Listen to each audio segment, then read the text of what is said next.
Good evening, dear friends, and welcome to Watson's Margins. I'm Edward. Glad to share another quiet inquiry with you. Tell me, how often do you trust a thing simply because everyone around you believes it true? Watson once learned, before a Surrey fire, that certainty can burn as easily as paper. Do subscribe, so no assumption goes untested. Now, settle in, for as Holmes held, it is a capital mistake to theorise before one has the facts. Find us always on the Watson's Margin Spotify channel, link below. Chapter 1. The Air of Wycliffe Hall. It was upon a wet evening in November, with the fog lying so thickly upon Baker Street, that the lamplighter's flame seemed to hang suspended in a sphere of its own dim radiance, that I returned from my club to find a stranger already seated before our fire. Holmes, who had been occupied for the better part of the afternoon with a monograph upon the varieties of cigarette ash produced by Egyptian tobaccos, glanced up at me with that particular economy of movement which told me he had already extracted from our visitor a considerable portion of his history before I had so much as removed my coat. "Ah, Watson," said he, "you're just in time. This is Mr. Edmund Harcourt, who has come to us in some distress concerning a matter of inheritance. Mr. Harcourt, my friend and colleague Dr. Watson, from whom I have no secrets." The young man rose and bowed to me with the stiff correctness of one whose profession had trained him in courtesy, even when his private feelings ran contrary to it. He was perhaps 30 years of age, dark, well-made, with the pallor of a man who has slept poorly for several nights running, and a barrister's practised composure that could not quite conceal the anxiety beneath it. His clothes were good but not new, and I noticed as I took the chair opposite that his boots, though well polished, had been resoled more than once. "Dr. Watson," said he, "I have just been telling Mr. Holmes that I stand accused, if not yet in a court of law, then most certainly in the court of family opinion, of an act of which I am entirely innocent. I have come to ask him to prove it, before the matter is carried further." "Pray begin at the beginning," said Holmes, settling back into his chair and joining the tips of his fingers together in that attitude of attention I had come to know so well. "You mentioned an uncle. My uncle, Sir Alister Harcourt of Wycliffe Hall in Surrey, died some 3 weeks ago quite suddenly of a seizure of the heart. He was a man of considerable means, Mr. Holmes, and by the terms of his will, a document drawn up some years since and never in dispute until now, the bulk of his estate passes to myself, with generous provision made besides for several charitable institutions in which he took an interest. A will, then, that leaves you a wealthy man? It does, and it is precisely for that reason that suspicion has fallen upon me." Harcourt's hands, I observed, tightened upon the arms of his chair. "My uncle's household includes his niece, Mrs. Lydia Vale, a widow who has lived at Wycliffe Hall for very nearly 15 years, having no establishment of her own. Mrs. Vale now declares that my uncle executed a codicil shortly before his death, revoking the greater part of his earlier bequest to me, and settling the hall itself, together with a substantial portion of his investments, upon her. And this codicil cannot be found, Mr. Holmes. It has vanished utterly, and I need hardly tell you upon whom the household suspicion has settled." Holmes inclined his head. "Upon yourself." "Upon myself. 3 days before my uncle's death I called at the Hall and had some words with him in his study, an argument, I will not deny it, concerning an advance upon my inheritance which I had asked for and which he was reluctant to give.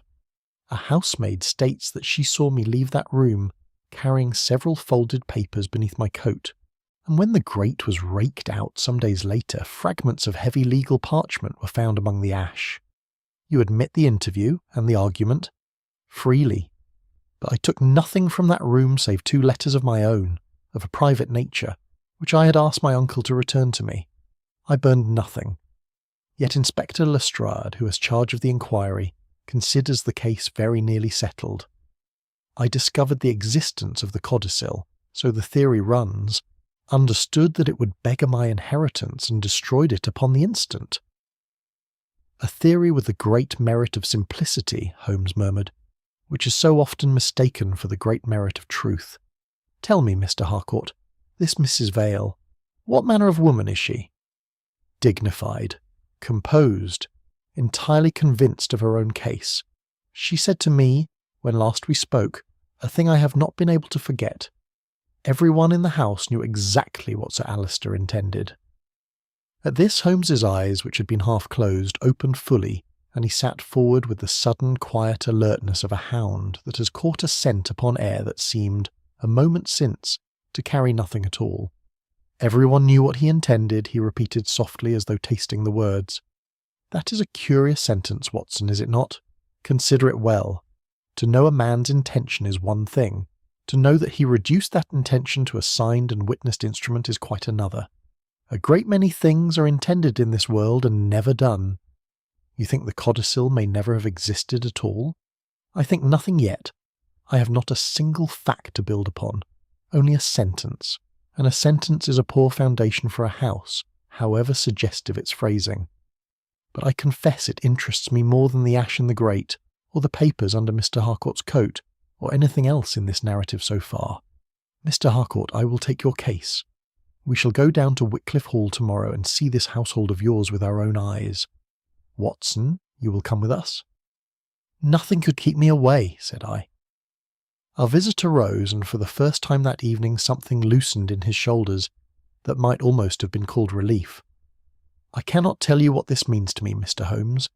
Every man in that house looks at me now as though I were already a thief. Every man in that house, said Holmes, walking with him to the door, believes he knows the truth of this affair. That, Mr. Harcourt, is precisely what troubles me about it. When the door had closed and the sound of our visitor's footsteps had died away upon the stair, Holmes stood for a long moment gazing into the fire, his pipe unlit in his hand. A pretty little problem, Watson, said he at last. Not for its complexity.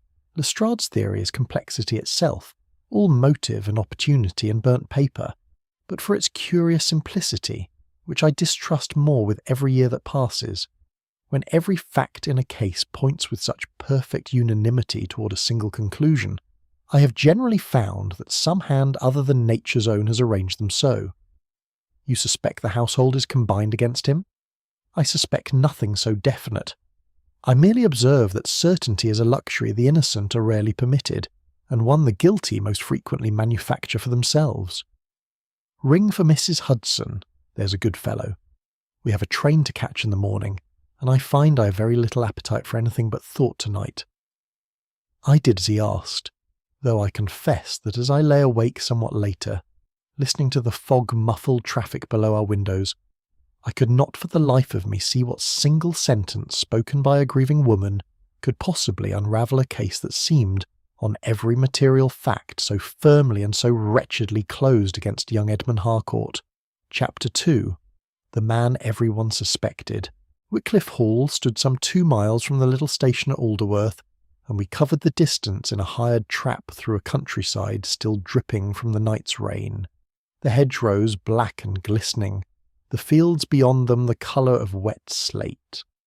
The house itself, when it came into view at the end of a long avenue of limes, was a solid, unlovely pile of grey stone, added to by successive generations without much regard for symmetry, so that wings and gables jutted from it at odd angles like afterthoughts that had never quite been reconciled to the original design. A house built by men who valued comfort over beauty, Holmes observed, and were not ashamed to say so. Note the newer wing to the east, Watson, added, I should think, within the last 30 years, and by a hand less confident than the one that raised the rest. We were admitted by an elderly butler of grave and correct bearing, who gave his name as Robert Crane, and who conducted us through a hall hung with the sombre portraits of Harcourts long deceased to a drawing-room, where the household had gathered, as though our arrival had been the signal for a kind of formal muster. I have observed in the course of my association with Holmes that a house in mourning wears one of 2 aspects, either a hushed and genuine grief, or a watchfulness that grief merely serves to disguise. Wycliffe Hall, I felt from the first moment, belonged unmistakably to the second class. There was no weeping here, but there was a great deal of careful looking, glances exchanged, glances withheld, glances that followed young Edmund Harcourt about the room with an attention that had nothing of sympathy in it. Mrs. Lydia Vale received us with the composure of a woman long practised, in command of a household not legally her own. She was perhaps 45, still handsome, dressed in unrelieved black that suited her dark colouring, and she spoke of her uncle's memory with a dignity I found it difficult at first acquaintance to disbelieve. "I do not accuse Edmund lightly, Mr. Holmes," said she, when the necessary introductions had been made. "But I loved this house, and I gave the best years of my widowhood to its keeping, and I will not see my uncle's true wishes set aside because the paper that expressed them has been destroyed by the one man who stood to lose by it." Her son, Charles Vale, stood near the window, a restless young man of perhaps 25, with the unmistakable look of one whose debts have grown faster than his prospects. He said little, but what he said was pointed. "I have here," he told Holmes, producing a small sheaf of papers from his breast pocket, with an eagerness that struck me as somewhat premature, "correspondence proving that my cousin Edmund has been pressed for money these 18 months past. I should have thought that fact alone worth Mr. Lestrade's attention." "It has not escaped it," said Holmes dryly, without so much as glancing at the papers, and I saw a flicker of something, disappointment perhaps, or merely irritation, cross the young man's face before he thrust them away again. We were presented in turn to Mr. Percival Shaw, Sir Alister's solicitor of 22 years' standing, a smooth, grey, careful man whose spectacles caught the light in a manner that made his eyes difficult to read. To Miss Eleanor Finch, the dead man's private secretary, pale and precise, with ink upon her fingers even now, and to Dr. Matthew Selby, the family physician, a bluff, kindly man who had attended Sir Alister for 12 years and seemed genuinely grieved by his passing. Last of all came Agnes Bell, the housemaid summoned from below stairs, who dropped a nervous curtsy and would not quite meet Edmund Harcourt's eye.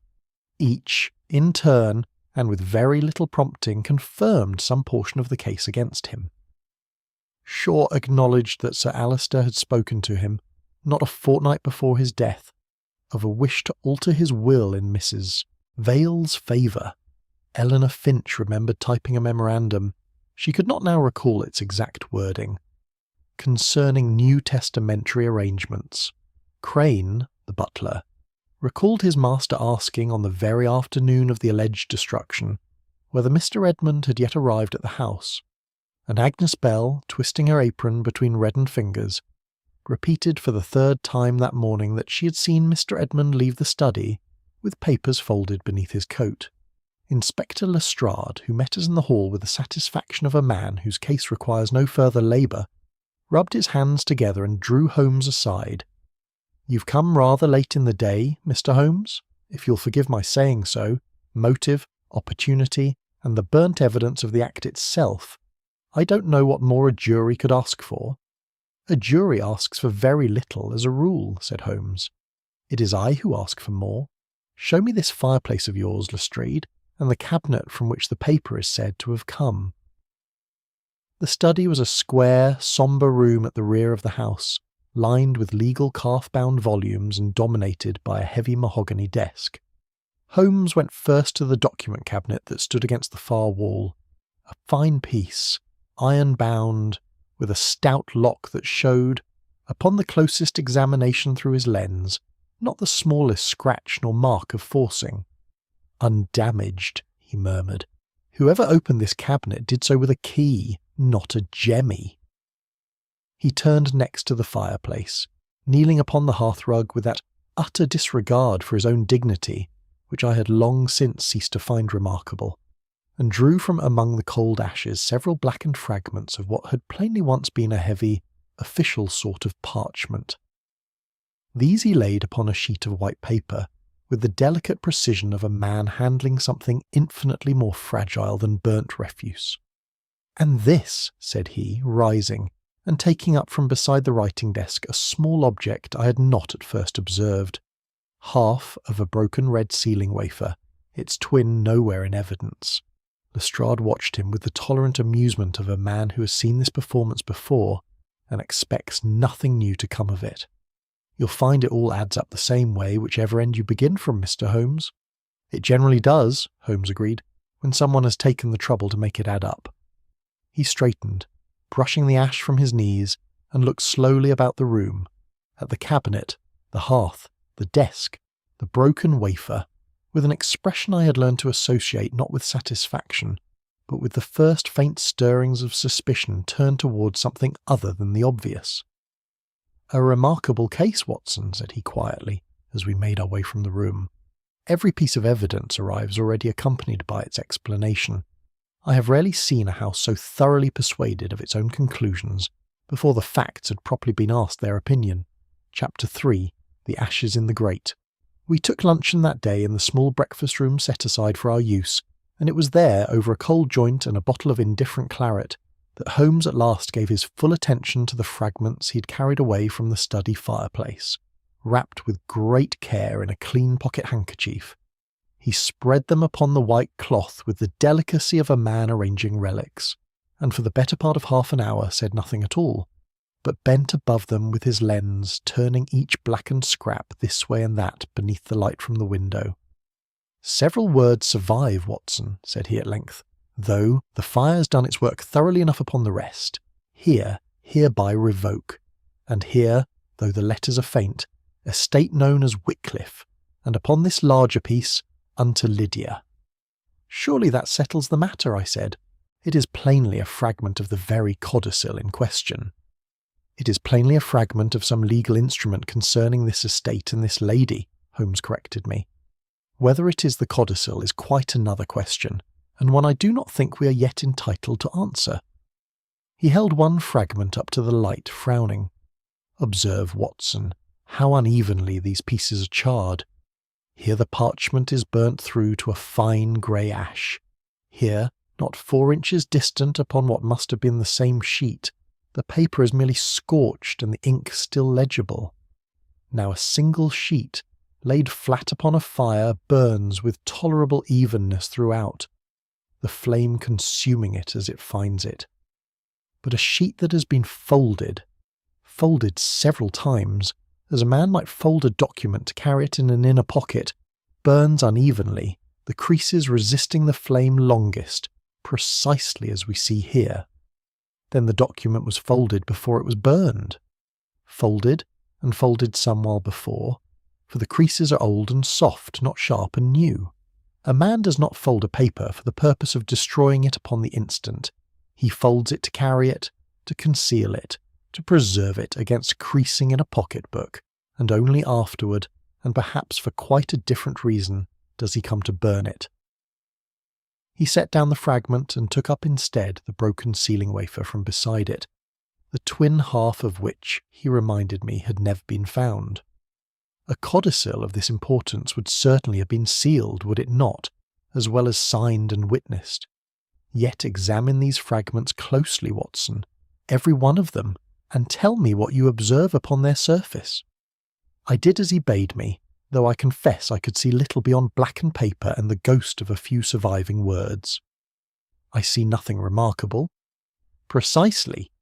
You see no trace whatsoever of melted wax, no smear, no discoloration such as a burning seal must leave upon the parchment it was affixed to.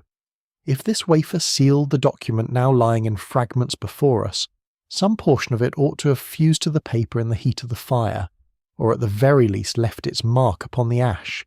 It has left nothing. I begin to suspect, Watson, that this wafer and these fragments never belonged to the same document at all." It was at this point that Holmes rose abruptly without finishing his claret, and requested that we return once more to the study, where he spent a further hour upon his knees before the document cabinet with a magnifying lens and on one occasion a small pocket electric torch borrowed from Lestrade's sergeant. At length he called me to his side and directed my attention to the interior of the topmost shelf. A rectangle, Watson, somewhat paler than the wood surrounding it. You see it? I saw it indeed. A faint discoloration, oblong in shape, some 10 inches by 8. where the polished mahogany had evidently been shielded for a great many years from light and dust alike by some object resting upon it. "Something has lain here undisturbed for a very long time," said Holmes, "and has been removed only recently. Within the month, I should say, judging by the freshness of the exposed wood beneath the surrounding grime. What object, I wonder, of that particular shape and size, might a man of Sir Alister's habits have kept locked in his private cabinet for years together?" Before I could hazard a guess, Miss Eleanor Finch was announced, bearing at Holmes's earlier request a handwritten inventory of the papers she believed the cabinet to have contained. It was a neat, careful document, and near the foot of it, among entries for the will of 1908, the marriage settlement, and the deeds of the Wycliffe estate, stood a single damning line: Codicil, March. "You wrote this yourself, Miss Finch?" Holmes inquired, studying it. "I did, Mr. Holmes, from memory at the inspector's request some days after Sir Alister's death. And this word here, codicil, did Sir Alister himself employ that term when he spoke to you of the matter?" The secretary hesitated, her ink-stained fingers plucking at the fold of her dress. I could not swear to it now that you press me. Pray try. It is a matter of some importance." There was a silence of some duration before she answered, in a voice grown suddenly uncertain. "No. Now that I think carefully upon it, I do not believe he did. He instructed me only to prepare at some future time what he called a supplementary testamentary paper. I confess I wrote codicil upon my own inventory, because it seemed the more natural legal term, and I had grown so accustomed, these last weeks, to hearing others use it, that I came to believe he had used it himself." I saw Holmes's eyes brighten with that particular light which I had learned, over many years of friendship, to recognise as the first true kindling of the chase. "Thank you, Miss Finch," said he gently. "You have told me a great deal more than you suppose." And when she had withdrawn, somewhat bewildered by his sudden courtesy, he turned to me with an expression very far removed from the languid indifference he had worn since our arrival. "A word once spoken carelessly, Watson, has a way of hardening into fact merely through repetition. Everyone in this house says codicil now, and says it with perfect confidence, and not one of them, I begin to suspect, ever laid eyes upon such a document in its finished and executed form. We have a burnt paper that was folded, not merely destroyed. We have a seal that touched no burning parchment. We have a space in a cabinet emptied of something we cannot yet name. And we have a word, Watson. Only a word standing in the place where a fact ought properly to be." He drew out his watch and consulted it. "I think, before the day is out, we'd better learn who first spoke that word, and why the rest of the household was so ready to believe him." Chapter 4. The Unquestioned Fact. That afternoon Holmes gathered the whole current of his thought and laid it before me as we walked together in the wet garden behind the hall, the gravel paths dark with rain, and the yew hedges dripping steadily upon our shoulders. "Let us examine the accepted story, Watson, exactly as Lestrade would have it, link by link, as a chain is examined for the weak place in it. Sir Alister, we are told, executed a codicil benefiting Mrs. Vale. Edmund Harcourt learned of its existence. He entered the study. He removed it. He burned it. 5 links, Watson, forged one after another into a chain strong enough apparently to hang a man, and yet I find, upon testing each in turn, that not one of them will bear the weight that is being asked of it. You doubt even the first link, that the codicil was executed at all. I doubt it most of all, for it is the link upon which every other depends, and it is also the only one that no living soul can swear to from direct observation. Come, let us put the question to those most concerned, and see what remains when we ask not what they believe, but what they saw." We returned to the house, and Holmes, with Lestrade's rather grudging permission, assembled the principal witnesses once more, though this time he questioned them singly in the study, rather than in the general company of the drawing-room. Shaw, when pressed, admitted readily enough that Sir Alister had spoken to him, some 10 days before his death, of a wish to alter certain provisions of his will in his niece's favour. But he confessed, not without some evident discomfort, that illness had prevented the final consultation at which the matter was to have been settled, and that he had never in fact seen a completed instrument. Eleanor Finch repeated what she had already told us that morning. She had typed certain preliminary instructions at Sir Alister's dictation, but had never witnessed a signature, nor been asked to attest one. Lydia Vale, questioned again, grew somewhat colder in her manner, though she did not waver. "My uncle promised me the estate, Mr. Holmes, in words I cannot mistake and shall not forget. Whether the lawyers had finished their part of the business, I cannot say. I know only what he told me." Charles Vale confirmed that he too had heard the promise, though at second hand from his mother's own account of the conversation, rather than from any words of Sir Alister's that had reached his own ears directly. Agnes Bell, when asked once more what she had seen, could say only that Mr. Edmund had carried folded papers beneath his coat as he left the study. She could not swear to their number, their size, nor to a single word written upon them. "You perceive the pattern, Watson," Holmes murmured as the maid withdrew. "An intention, freely and repeatedly spoken of. A promise, made in words alone. Preliminary instructions given but never completed, and not one single witness who saw a finished, signed and sealed instrument with their own two eyes.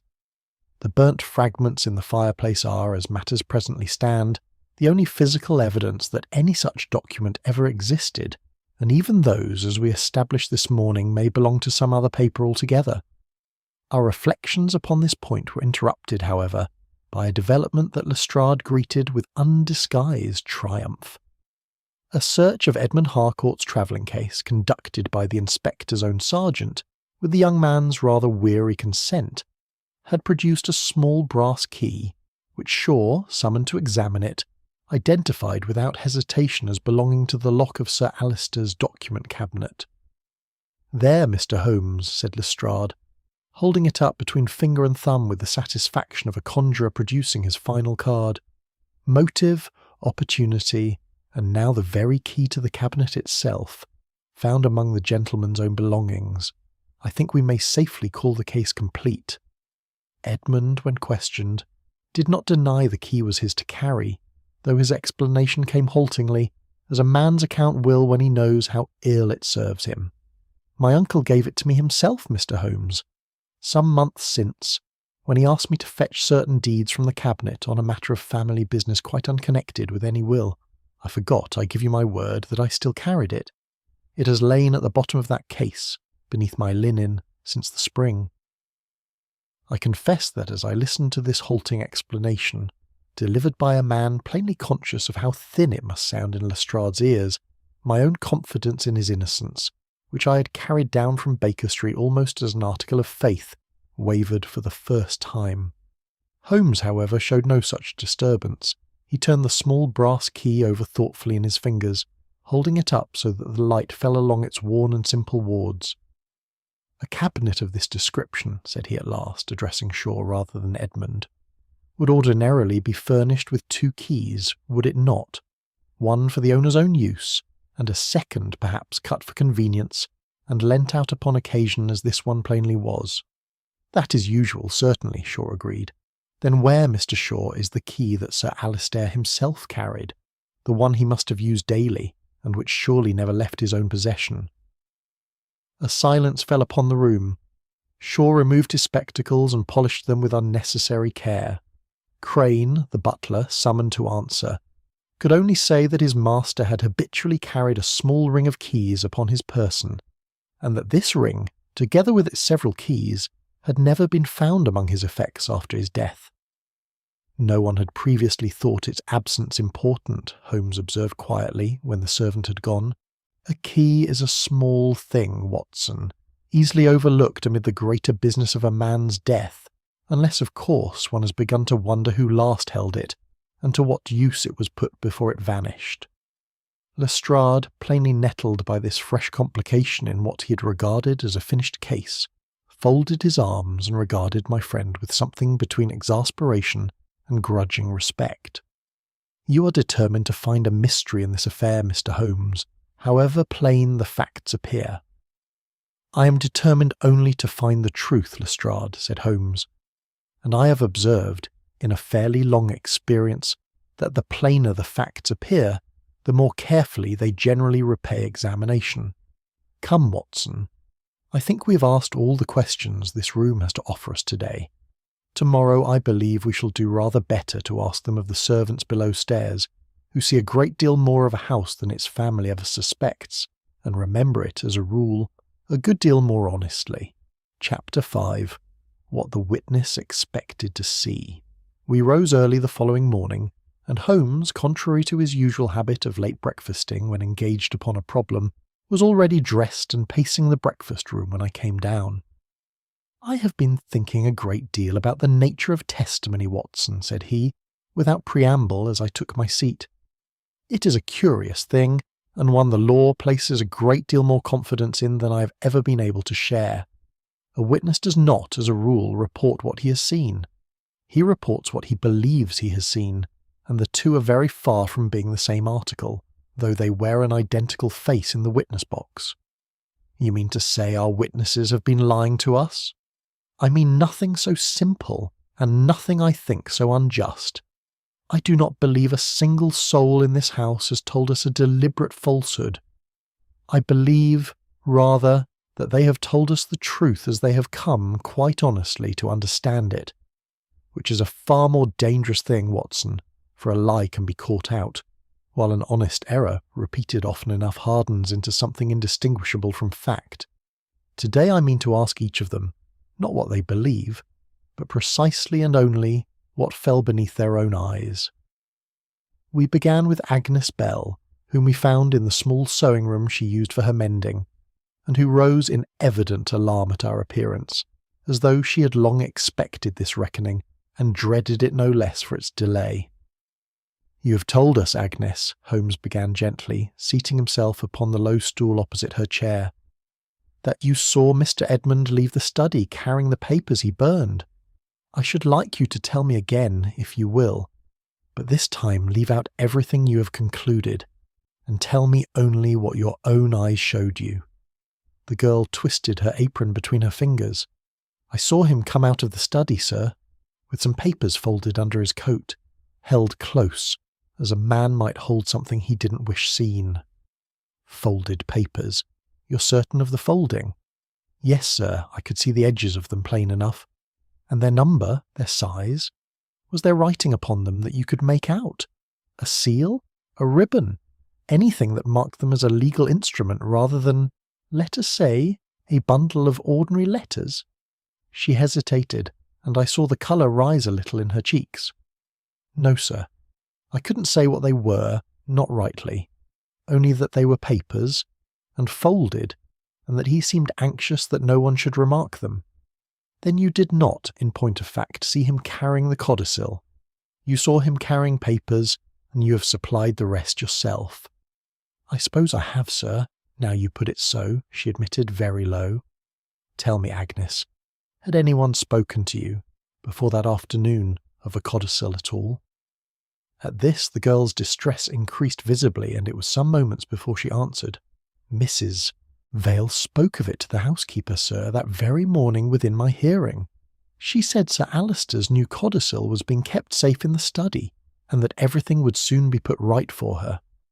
I thought of it directly, sir, when I saw Mr. Edmund come out with something hidden beneath his coat. I didn't mean any harm by it. It only seemed to fit." "It fitted," said Holmes, not unkindly, "because you had already been given the shape it was to fit into. That is not dishonesty, Agnes. It is merely the way that minds, yours and mine and every other, are inclined to work when they are told beforehand what they are likely to find. We found Robert Crane in the pantry, polishing silver with the slow, methodical care of a man who has performed the same task daily for 30 years and finds in its very monotony a kind of comfort. Asked again to recall Sir Alister's words upon the afternoon in question, the old butler frowned in an effort of memory considerably more painstaking than any he had shown before. He asked me, "Sir, has Mr. Edmund come? That much I have told the inspector, and told him true. And was that the whole of what he said?" Crane's brow furrowed further. "Now that you press me to think on it closely, sir, no. I believe there was more," he said. "Has Mr. Edmund come? I require his opinion before I finish the matter." "Yes, sir, I am nearly sure of it now. I had forgotten the latter part entirely, it seeming of so little consequence beside the first. And yet the latter part changes the whole complexion of the remark, does it not?" Holmes turned to me as the butler resumed his polishing, unaware of the significance of what he had just restored to us. "A man who fears his nephew does not send for his opinion, Watson. He consults those he trusts. The household heard fear in that question, because fear was what it had already been told to listen for. Our last interview that morning was with Eleanor Finch, whom Holmes questioned once more concerning the memorandum she had typed, and the phrase she had used so readily the day before. "You have said more than once when the codicil was signed. I should like to know, Miss Finch, whether you were present at any such signing." "No, Mr. Holmes, I was not." "Then how do you come to speak of it with such assurance?"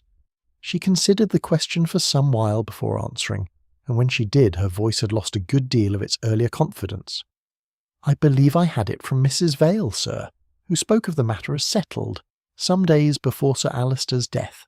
I never doubted her word, and so it became, in my own mind, a thing I seemed almost to remember, though I see now that I never witnessed it at all." When we had left her, Holmes walked in silence for some minutes along the gravel path before he spoke again.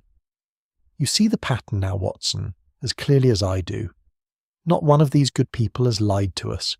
Each has merely mistaken certainty of belief for certainty of observation, and each certainty traced back to its root springs from the same source. A conviction, planted early and repeated often, that a codicil existed, and that Edmund Harcourt destroyed it. Somewhere in this house, Watson, someone found it a very great convenience that the rest of the household should believe that, and should believe it so thoroughly that no one thought to ask how they came to know it in the first place." Chapter 6. Too perfect a motive. "We have spent 2 days, Watson," said Holmes, as we sat that evening over a modest dinner in the village inn at Alderworth, having found the atmosphere of Wycliffe Hall too close for reflection, picking apart the evidence against Edmund Harcourt thread by thread, until very little of it remained standing. It is time, I think, that we gave the same close attention to the question of motive, and asked ourselves who else in the house had reason to wish a different story told. "Edmund's motive seems plain enough on the face of it," I said. "He loses a fortune if the codicil stands." "He does. It is an excellent motive, Watson, so excellent indeed that I have begun to distrust it purely upon the grounds of its excellence.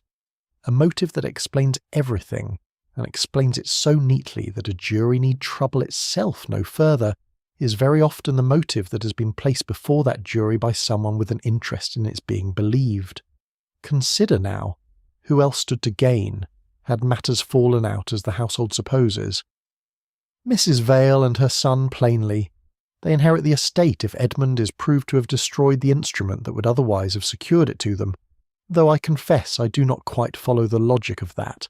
Surely if the codicil is destroyed it can no longer benefit them at all, whoever burned it. An acute observation, Watson, and one that has troubled me from the first. If the codicil truly existed and truly named Mrs. Vale as heir, its destruction serves her not at all, rather the reverse, for she loses the very document that would have secured her fortune, unless, of course, she has reason to believe it may yet be recovered or replaced, or its contents otherwise established by other means. We shall return to that thought presently. But there is a third party in this affair, Watson, whom I confess I had rather overlooked until this morning, and whose position merits a closer examination than any of us have yet given it. You mean Shaw? I mean Shaw, a solicitor of 22 years' standing, who will continue to manage this estate, and draw his fees from it, whoever finally inherits it. A man, on the face of things, with no interest whatever in the outcome of this dispute, and it is precisely that appearance of disinterest, Watson, which I have learned to regard with the greatest suspicion of all.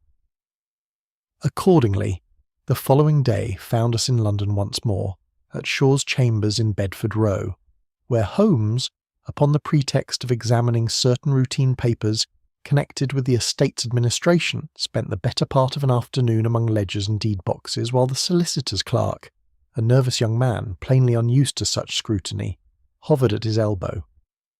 It was there, among a quantity of papers relating to sundry investments and small property transactions stretching back a number of years, that Holmes's attention fastened upon a group of documents concerning a small holding company, through which, it appeared, considerable sums belonging to Sir Alistair had been placed, and, in several instances subsequently withdrawn, without any corresponding increase in the value of the estate to show for them.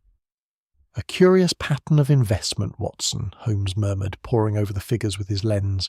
"Money goes in, very little comes out, and what remains unaccounted for grows steadily larger with each successive year. Each document bore, so far as I could see, Sir Alistair's own signature and approval, duly witnessed." But Holmes, comparing dates with a small pocket diary he had thought to bring along for the purpose, gave a low exclamation.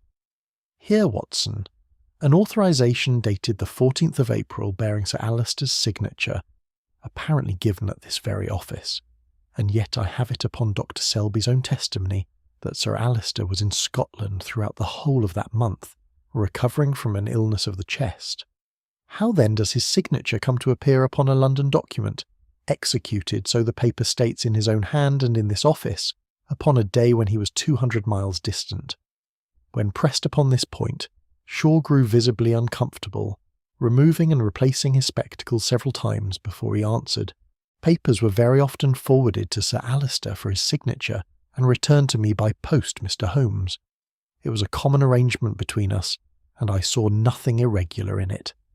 "No doubt," said Holmes, in a tone that conveyed the precise opposite of agreement, and pursued the matter no further, though I observed, as we left the chambers, that he had contrived, by some sleight I did not immediately detect, to carry away with him a small sheaf of the more suspicious papers folded within his own note-case. We returned to Wycliffe Hall that evening, and Holmes sought out Mrs. Vale before dinner, putting to her, with every appearance of idle courtesy, a single question. "You have told us, Mrs. Vale, that your uncle promised you the estate. I wonder if you could fix for me the precise occasion of that promise, the day, even the hour, if your memory serves you so far." "On Tuesday evening," she answered, without hesitation. We sat together after dinner, and he told me plainly that Wycliffe Hall should be mine.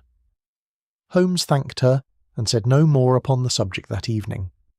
But later, as we sat together in our own quarters, he drew from his pocket a small leather diary, Eleanor Finch's own, lent to him that afternoon for an unrelated purpose, and turned its pages until he found the entry for the Tuesday in question. "Listen to this, Watson. Tuesday afternoon, Sir A. instructed me to summon Mr. Shaw urgently upon a matter concerning the accounts which cannot wait. Now, Mrs. Vale would have us believe that upon that same evening, mere hours after discovering some grave irregularity in his accounts serious enough to summon his solicitor with such urgency, Sir Alistair sat calmly down with his niece and promised her his entire estate. It is not impossible, Watson. Men's minds move in strange directions under strain, but it strikes me as a curious sequence of events for a man's last untroubled evening, does it not? You think the promise was never made at all?" "I think," said Holmes slowly, "that the motive everyone has accepted so readily in this case, Edmund's fear of losing his inheritance, has been altogether too convenient, too complete, too perfectly suited to the facts as we have been permitted to see them. The neat motive, Watson, is often merely the curtain behind which an untidy one is concealed. I begin to suspect that behind this particular curtain lies not a family quarrel over an old man's affections, but something considerably less sentimental and very much more criminal." Chapter 7. The Codicil Discovered.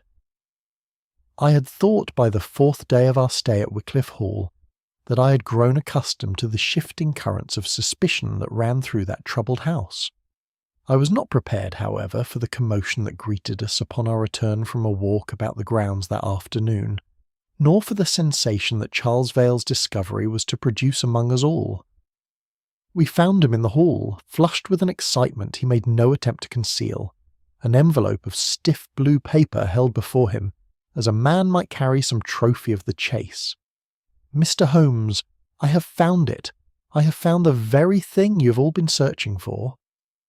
He led us at once to his uncle's bedroom, a chamber that had stood largely undisturbed since Sir Alister's death, and there, beside the fireplace, indicated a section of the ornamental panelling where the moulding had plainly been prized away and as plainly, though less skilfully, replaced. "I was searching for a cuff-link I had lost some evenings since, sir, when I noticed fresh scratches near the edge of the panel. Here, do you see them?" I pressed upon the wood, quite by chance, and it gave way beneath my hand, and there, in a cavity behind it, I found this. He held out the envelope, and Lestrade, summoned in haste, drew from it a document that produced upon every face in that crowded room save one an expression of the profoundest satisfaction. It was, to all appearance, the very codicil that Lydia Vale had so long and so passionately maintained must exist. The legal phrasing was correct in every particular.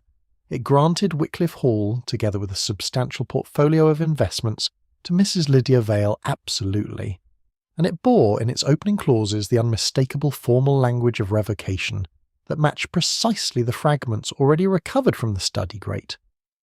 But the document was incomplete. The lower third of the sheet, where the signatures and attestation should properly have stood, had been torn raggedly away, leaving only the beginning of what might once have been Sir Alister's own hand. "There, Mr. Holmes," said Lestrade, with the air of a man who considers the last word finally spoken, "is your answer, complete and entire. Edmund Harcourt took this document from the cabinet, tore away the signed portion for destruction, perhaps fearing that a whole codicil would be more readily missed than a mutilated remnant, burned that portion in the study grate, and hid the remainder here, meaning no doubt to dispose of it more thoroughly when opportunity offered, and was interrupted before he could do so." A murmur of assent ran round the room. Even I confess, standing witness to that neatly torn parchment and its damning legal phrases, felt the last of my confidence in young Harcourt's innocence begin to waver.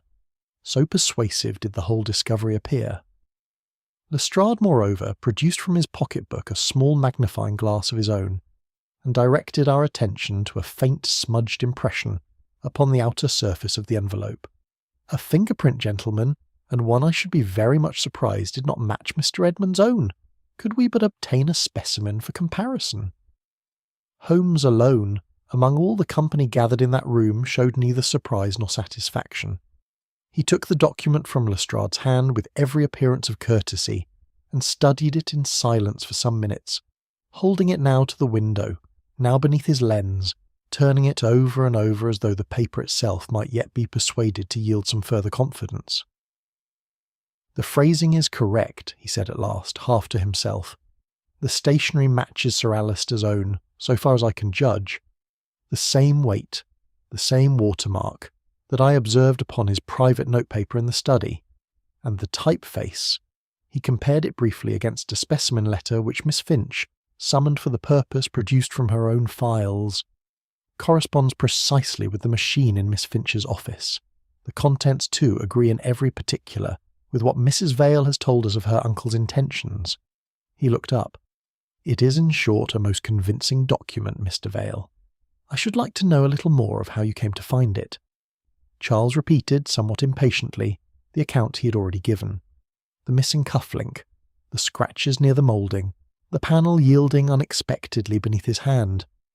"You were searching for a cuff-link," Holmes repeated, "in your uncle's bedroom, some 3 weeks after his death, in a panel some 4 feet distant from the dressing-table, where such an article might reasonably be lost.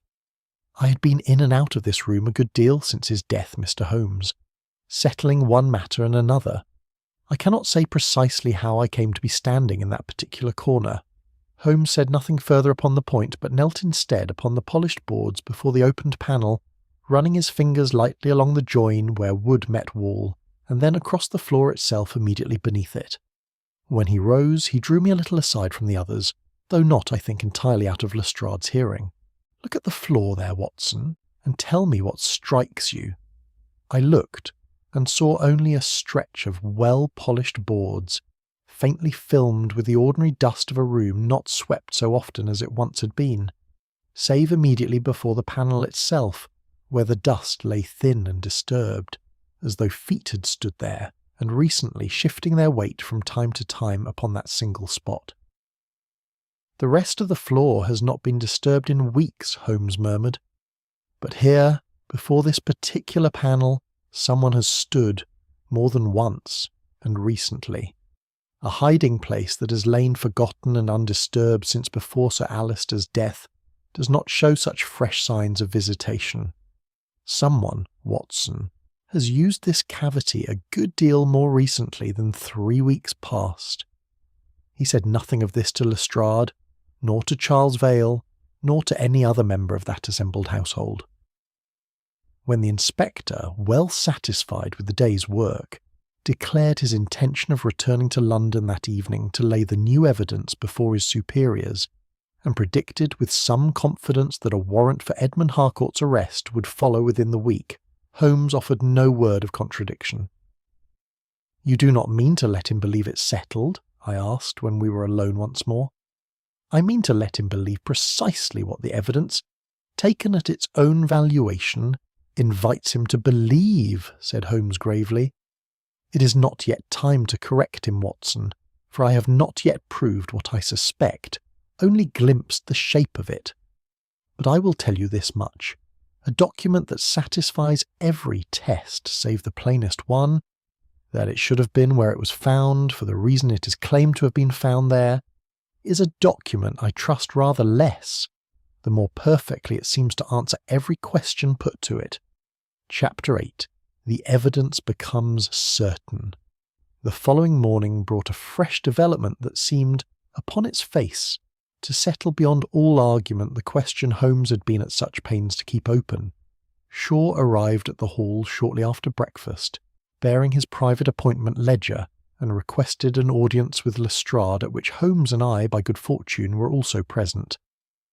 "I have been troubled in my conscience, Inspector," said he, laying the worn leather volume upon the study table and opening it to a page marked with a slip of paper, "that I did not bring this to your attention sooner. I confess it had entirely slipped my memory until I chanced upon it again last evening." The entry, in Shaw's own neat legal hand, stood plainly enough beneath the date: Thursday, 4:30, Sir A.H., execution of Codicil. Sir Alister, as we all knew, had died upon the Saturday following. "You attended him, then, for the very purpose of executing the document?" Lestrade asked, his satisfaction scarcely concealed. Shaw hesitated, and I observed a slight unsteadiness come into his manner that had not been there a moment before. "I? That is to say, I believe the appointment was cancelled. Sir Alister sent word, as I recall, that he was unwell and could not receive me that afternoon." He paused, and then, as though correcting himself under some pressure I could not identify, added, "Though now I think further upon it, I believe I may in fact have called at the house and remained some few minutes before being told he could not be disturbed further." Lestrade appeared to find nothing remarkable in this correction, accepting it as the natural uncertainty of a busy man's memory reaching back some weeks. Holmes, however, said nothing at the time, though I observed him watching Shaw's face with an attention considerably sharper than the occasion, upon its surface, seemed to warrant. It was not until that evening, when Shaw had departed and the household had retired, that Holmes explained himself. "A man does not forget, and then half remember, and then half remember differently, an appointment of such consequence, Watson, unless the appointment itself is a thing he has only recently begun to construct, and has not yet settled in his own mind precisely how he means to describe it. I mean to test that ledger entry, and 2 other matters besides, before I say another word to Lestrade upon the subject." He was as good as his word. The following day he occupied himself, almost without pause, upon 3 separate lines of inquiry, conducted with a discretion that kept even Lestrade in ignorance of their purpose. First, he obtained from Eleanor Finch a further specimen of typing from her own machine, a fresh sheet struck off in our presence so that no question of its date could afterward be raised, and compared it, letter by letter beneath his lens, against the fragment of the codicil discovered behind the panel. Second, he borrowed Shaw's appointment ledger for the better part of an hour, upon the pretext of copying certain other entries relevant to the estate, and subjected the page bearing the Thursday appointment to a scrutiny far more searching than its owner had any reason to suspect. Third, he sought out Dr. Selby, and questioned him at some length upon the precise course of Sir Alister's final illness. Not the general fact of his decline, which was known to all, but the particular hours and symptoms of that last fortnight, set down, as Selby was able to furnish them, from his own case notes taken at the bedside. That evening, as we sat together over our pipes, Holmes at last broke the silence he had maintained throughout the day's inquiries. "I understand this case now, Watson, very nearly in its entirety. There remain one or two threads to be gathered in, but the pattern of the whole is plain to me at last. Then Edmund did destroy the codicil after all." "There never was such a codicil," said Holmes quietly. I stared at him. "But the document Charles found. We have seen it with our own eyes, Holmes. The paper, the phrasing, the typeface, all correspond precisely with what we know of Sir Alister's intentions." "There is a document, certainly," Holmes replied. "That is an entirely different proposition.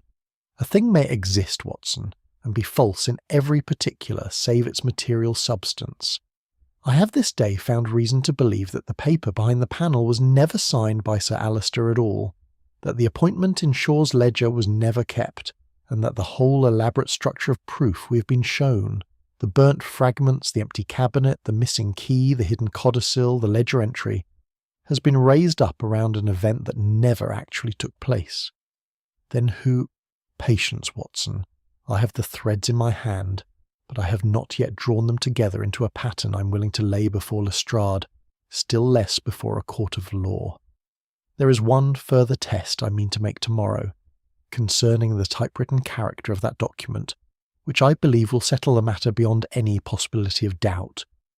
Until then, I would rather say nothing that might be repeated, however innocently, to ears for which it is not yet intended. You suspect Shaw." Holmes was silent for a long moment, watching the smoke curl upward from his pipe toward the low, beamed ceiling of our borrowed sitting-room.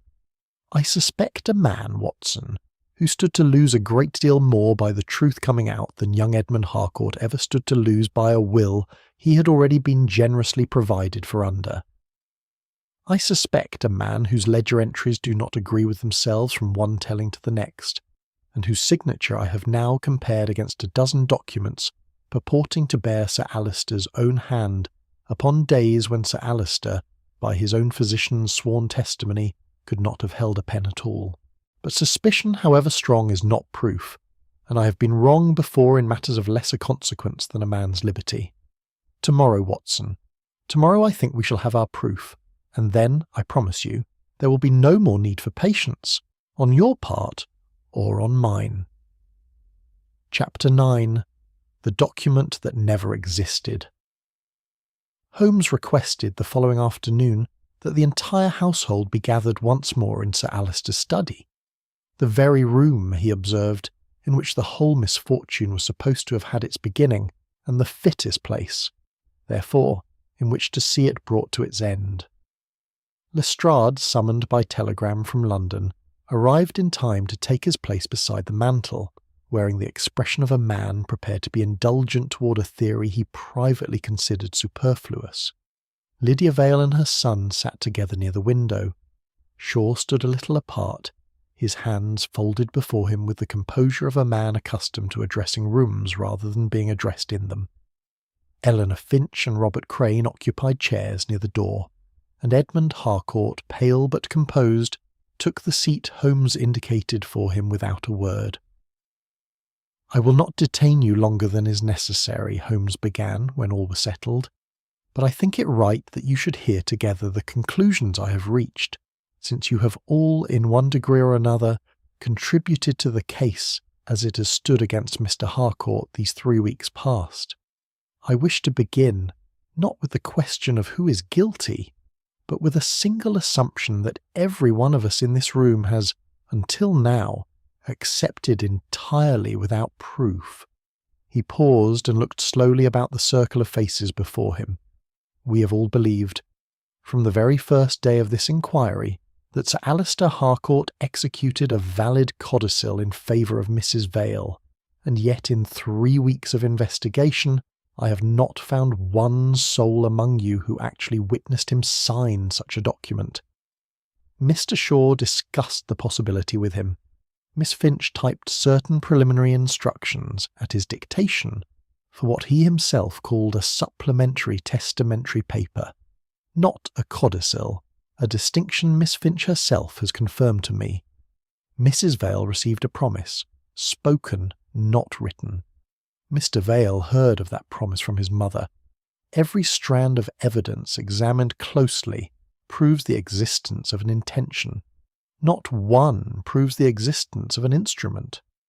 The burnt fragments, Lestrade began. The burnt fragments, Inspector, come from an obsolete draft settlement, prepared some years before Sir Alister's death, and superseded by later arrangements. One surviving clause among those fragments refers to a family trust that was formally abolished 5 years ago, a fact I confirmed only yesterday by consulting the trust's own dissolution papers, still filed among Mr. Shaw's own records. Whoever burned that draft burned a paper of no present legal consequence whatsoever, and burned it, moreover, only after it had first been folded and carried, not straight from the cabinet to the flame. He turned next to the document recovered from behind the panel, which lay upon the desk before him.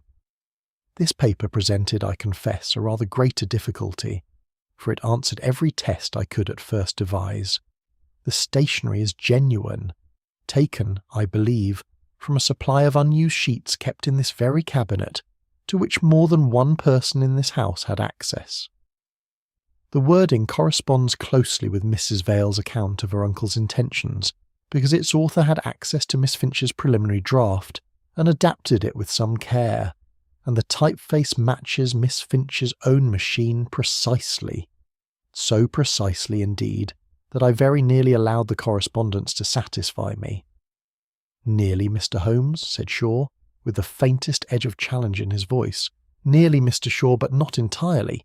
I obtained yesterday a fresh specimen from Miss Finch's typewriter, struck off in my presence. I compared it, letter by letter, against this document, and I found, throughout the whole of this supposed codicil, a small but unmistakable defect in the printed letter E, a faint break in the lower curve of the character, appearing with perfect consistency wherever that letter occurs." He held both specimens up to the light for the room to see. "That defect does not appear in the fresh specimen I obtained yesterday. Miss Finch has confirmed to me, and her under-housemaid corroborates it, that her machine acquired precisely such a defect some 10 days after Sir Alister's death, when it was dropped during the general upheaval of the household's reorganisation. It follows, gentlemen, as a matter of plain mechanical fact, that this document could not have been typed while Sir Alister was still alive to sign it." A murmur ran round the room, and I saw Lydia Vale's composed features whiten by some degrees. "The appointment ledger presents a similar difficulty, once examined closely," Holmes continued.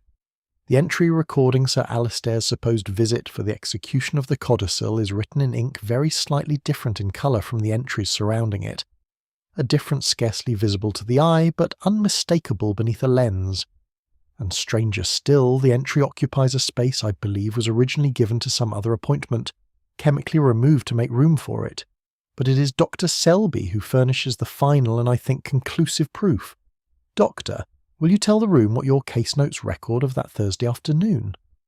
Selby, plainly uncomfortable at being drawn into so grave a matter, consulted a small notebook he had brought with him. "Sir Alister suffered a severe seizure shortly after 4 o'clock that day, Mr. Holmes, and remained unconscious until very nearly 7.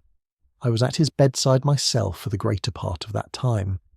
Then he could not have received Mr. Shaw at 4:30, as the ledger claims, still less discussed or executed any legal instrument with him. Holmes turned at last and fixed his gaze upon the solicitor. "There never was a codicil, Mr. Shaw, because there was never any need of one, until you yourself created that need, to draw suspicion away from certain irregularities in Sir Alister's accounts, which he had begun to suspect, and which you had every reason to fear he was about to expose." Shaw's composure, which had held through every previous accusation, broke at last into something considerably less controlled. "You cannot prove—" "I can prove a great deal, Mr. Shaw, and Scotland Yard's accountants will, I do not doubt, prove a great deal more once your books are properly examined. Edmund Harcourt made the ideal suspect for your purpose. Financially pressed, seen entering this study after a quarrel, and already positioned to lose most heavily should any codicil be believed genuine. You planted the cabinet key among his belongings. You allowed, and I think encouraged, Mrs. Vale's honest but mistaken conviction to spread through this household until it hardened into universal certainty. And when suspicion required fresh fuel, you contrived, I believe with Mr. Vale's unwitting assistance, the discovery behind that panel. The missing codicil was never hidden, Mr. Shaw. It was invented, and its invention was the whole of your crime." Chapter 10. The Peril of Certainty. Percival Shaw was arrested that same afternoon upon charges of fraud and the fabrication of evidence, together with such further offences as might arise from a full examination of his conduct of Sir Alister's affairs.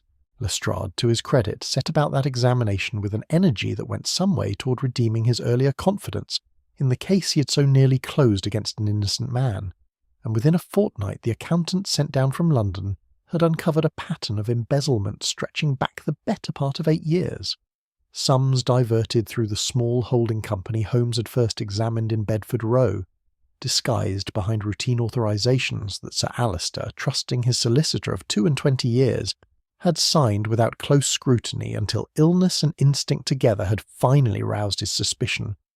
Edmund Harcourt was, of course, entirely cleared, and I confess I have seldom seen a man's countenance alter so completely, in so short a space, as his did when Lestrade himself came to inform him that no further proceedings would be taken. The original will stood as Sir Alister had left it those years before, dividing the bulk of his fortune between his nephew and the charitable institutions he had favoured, with no codicil to trouble its provisions, for none, as Holmes had shown, had ever existed. Yet Edmund, to his very great credit, did not permit the vindication of his innocence to harden into resentment against those who had suspected him. He came to us before our departure, and told Holmes, with evident sincerity, that he intended Mrs. Vale should remain at Wycliffe Hall for the whole of her natural life, with a settlement sufficient to maintain her in the comfort she had long enjoyed there. My uncle plainly wished to provide for her, Mr. Holmes, whatever the strict letter of his will may say. I see no reason his true intention should be defeated merely because he never lived to give it legal form, nor any reason I should profit by an accident that was never of Mrs. Vale's making. Lydia Vale, for her part, received this generosity with a humility that had been entirely absent from her manner during the earlier stages of our inquiry, and I believe the two parted upon terms considerably warmer than any that had existed between them while Sir Alister yet lived. Charles Vale, who had been more thoroughly deceived by Shaw than any other member of that household, his discovery behind the panel, as Holmes afterward confirmed, having been engineered by the solicitor through a carefully dropped hint as to where a lost cufflink might plausibly be sought, withdrew his earlier accusations with an embarrassment that did him some credit, and departed the hall a rather graver and less confident young man than he had arrived. We returned to Baker Street upon a grey and blustery afternoon, and it was not until we were once more settled before our own fire, with Mrs. Hudson's tea things upon the table between us, that I found occasion to say what had been upon my mind throughout the whole of our journey up from Surrey. I must confess, Holmes, that I was very nearly as thoroughly deceived as the rest of that household. When Charles produced that document from behind the panel, I own that my own faith in Edmund's innocence, which I had carried down from this very room, wavered a good deal more than I care to admit. You were deceived, Watson, because every clue in that case had been most carefully arranged to point in a single direction, and a mind confronted with such unanimity finds it a natural, almost inevitable thing to follow where it is led. That, said Holmes, filling his pipe with the slow deliberation of a man well satisfied with an evening's rest earned, was precisely the danger. What first aroused your suspicion, Holmes? I have wondered at it more than once these past days, and cannot for the life of me identify the moment the case first turned in your mind. He was silent for a while, watching the smoke rise from his pipe toward the ceiling in slow, unhurried coils. It was Mrs. Vale's own words to Edmund Watson, repeated to us that first evening in this very room. Everyone in the house knew exactly what Sir Alister intended, she said. Knowledge, Watson, is a word very frequently applied to conclusions which have never actually been tested. The moment I heard it, I found myself wondering whether an entire household might come to know something with perfect confidence and yet be entirely mistaken in the knowing, not through any dishonesty on their part, but simply because no one among them had thought to ask how that knowledge had first come to be theirs. A dangerous sort of certainty. The most dangerous sort there is, Watson, precisely because it wears the appearance of fact so convincingly that it never occurs to those who hold it to examine its foundations. An uncertain man continues to test the evidence before him, turning it this way and that, alert to whatever might yet contradict his provisional conclusions. A certain man does something very different, and very much more perilous. He ceases to examine the facts at all, and busies himself instead arranging them to support what he has already decided must be true. Lestrade is not a stupid man, Watson, whatever you may sometimes have thought him. He is merely upon occasion too readily satisfied, and satisfaction is the great enemy of discovery. I sat for some while after that in contemplative silence, turning the case over once more in my own mind, from that wet November evening when Edmund Harcourt had first sat where I now sat, to the quiet, changed household we had left behind us in Surrey that very morning. It is a strange thing to reflect upon, Holmes, I said at last, that the most important document in the whole affair should never have needed concealing at all. No, Holmes agreed, knocking the ash from his pipe with a small, contented gesture of a case well finished. It needed only to be believed in. And belief, Watson, unlike a folded paper or a burnt fragment or a key gone missing from a dead man's pocket, leaves no ash behind it in any grate, which is precisely what makes it, of every weapon a clever man might choose, by far the most dangerous and by far the hardest to detect.